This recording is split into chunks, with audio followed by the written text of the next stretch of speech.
अस्सलाम वालेकुम नाज़रीन, मां आहियां शुएब अली उमरानी ऐं तव्हां ॾिसी रहिया आहियो BR टाइम न्यूज़। सभ खां पहिरियां शामिल कंदासीं हीअ रिपोर्ट। सिंध जे वॾे वज़ीर मुराद अली शाह जी मुश्किलातुनि में इज़ाफ़ो। नेब Rawalpindi mega money laundering case में मुराद अली शाह ख़िलाफ़ इस्लामाबाद जी एहतिसाब अदालत में रेफरेंस दाख़िल कराए छॾियो।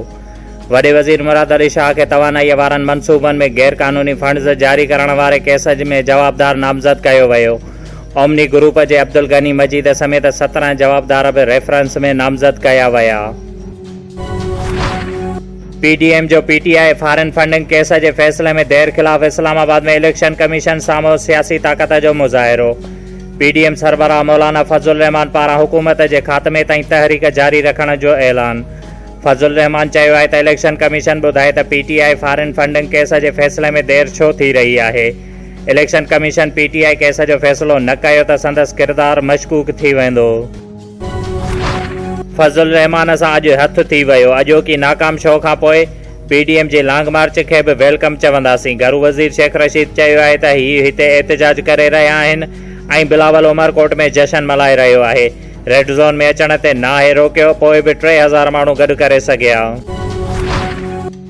PTI खे भारत ऐं इसराइल मां फंडिंग थी केस बाबति इलेक्शन कमीशन खे जवाबु ॾियणो पवंदो।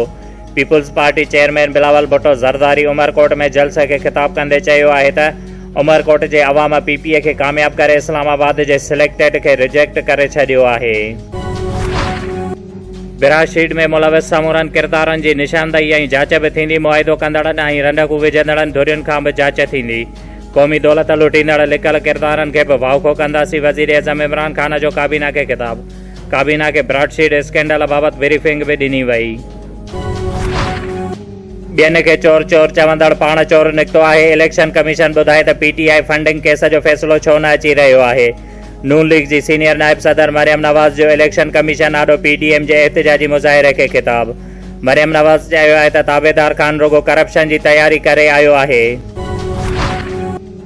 वफ़ाक़ी हुकूमत इस्लामाबाद में थियल अपोज़िशन जे एहतिजाज खे नाकाम शो करार ॾेई छॾियो। शिबली फराज़ चयो आहे त एहतिजाज दौरान इस्लामाबाद में ट्रैफ़िक जी रवानी इमरान ख़ान जी जमहूरियत पसंदीअ जो सबूत आहे। फवाद चौधरीअ चयो आहे त शरीफ़ ख़ान सभ खां वॾो चोर आहे। इसाक डार खां सवाइ करप्शन जी हर कहाणी अधूरी आहे। PNP सरबराह अख्तर मेंगल चयो आहे त अफ़सोस जी ॻाल्हि आहे त आइन ऐं हुक्मरानीअ ते अमल कराइण लाइ शाहराए दस्तूर ते एहतिजाज करे रहिया आहियूं। आइन जी हुक्मरानीअ ताईं मुल्क तरक़ी करे नथो सघे। ANP जे अॻवान अमीर हैदर होतीअ चयो आहे त इलेक्शन कमीशन इमरान ख़ान ख़िलाफ़ छो न पई ॿुधाए।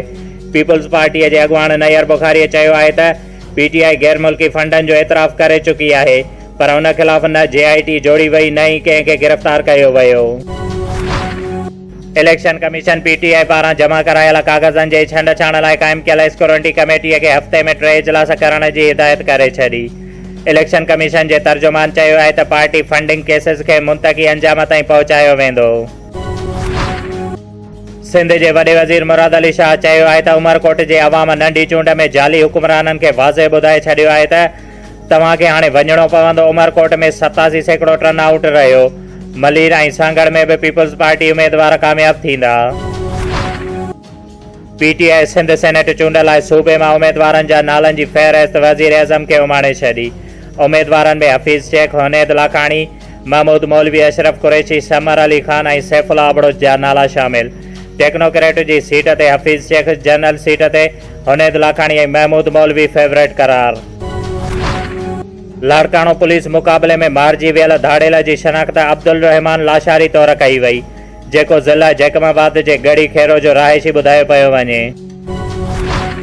Nawabshah RO water filter plant ते कमु कंदड़ मुलाज़िमनि खे गुज़िरियल 2 सालनि खां पघारूं न मिलण ख़िलाफ़ रजब अली सूमरो, रमज़ान होत, राशिद चांडियो, अब्दुल करीम मरी ऐं ॿियनि जी अॻवानीअ में नवाबशाह प्रेस क्लब ॿाहिरां एहतिजाजी मुज़ाहिरो कयो वियो। जंहिं मौक़े ते मुज़ाहिरीन जो चवणु हुयो त असां गुज़िरियल केतिरे ई अरसे खां एहतिजाज करे रहिया आहियूं, मगर असांखे पघारूं जारी न पयूं कयूं वञनि। जंहिं ते हुननि जो चवणु हुयो त अगरि असांखे पघारूं जारी न कयूं वयूं त असां मरण घड़ीअ ताईं नवाबशाह प्रेस क्लब ॿाहिरां बुख हड़ताल करे वेही रहंदासीं। नवाबशाह भरिसां ॻोठ शहमीर ख़ान चांडियो जे रहवासी ज़ुल्फ़कार चांडियो नवाबशाह प्रेस क्लब ॿाहिरां एहतिजाज कंदे दाहींदे चयो आहे त मुंहिंजी ॻोठ में 59 एकड़ ज़रई ज़मीन आहे, जंहिं ते मुंहिंजे चाचे अली मुराद चांडिये ज़बरदस्ती कब्ज़ो करे छॾियो आहे। ऐं मां पंहिंजो हक़ घुरां थो त मूंखे कूड़ा आसरा थो ॾिए। मुंहिंजी केर बि नथो मदद करे, जंहिं ते मां परेशान थी प्रेस क्लब पहुतो आहियां।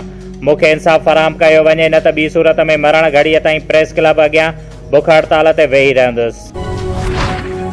शहीद बेनज़ीराबाद जे मुख़्तलिफ़ इलाइक़नि काज़ी अहमद, जूना मोरी, चनेसर स्टाफ, खेरशाह समेत केतिरनि ई इलाइक़नि में महकमा सिहत शहीद बेनज़ीराबाद ऐं सिंध हेल्थ केयर कमीशन जो अताई डॉक्टरनि जे क्लिनिकुनि ते छापा।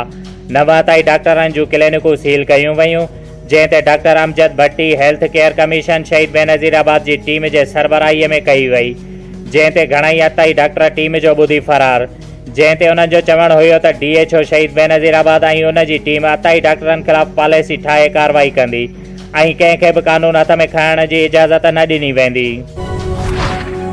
IG सिंध पुलिस मुश्ताक महर DIG ऑफिस शहीद बेनज़ीराबाद जे दौरे दौरान बूटो लॻाए रहियो आहे ऐं जॾहिं त ॿिए तरफ़ नौजवाननि सां ॻाल्हाए रहियो आहे। ज़िले नौशहर फ़िरोज़ जे सियासी समाजी शख़्सियत अॻूणे तहलके नौशहर फ़िरोज़ जो चेयरमैन ऐं भिरिया रोड जो ज़मींदार अॻूणे भिरिया जे नाज़िम ज़फ़र अली राजपर जो वालिद हाजी मीर मोहम्मद राजपर भिरिया रोड लॻ अबाणे ॻोठ चाहीं सुलेमान में वफ़ात करे वियो, जंहिंजी जनाज़े निमाज़ में सियासी समाजी अॻुवाननि ऐं मुअज़्ज़िज़ीन वॾे अंग में शिरकत कई। शोएब अली उमराणीअ खे ॾींदा इजाज़त। वधीक ख़बरुनि ऐं अपडेट्स लाइ ॾिसंदा रहो BR टाइम न्यूज़।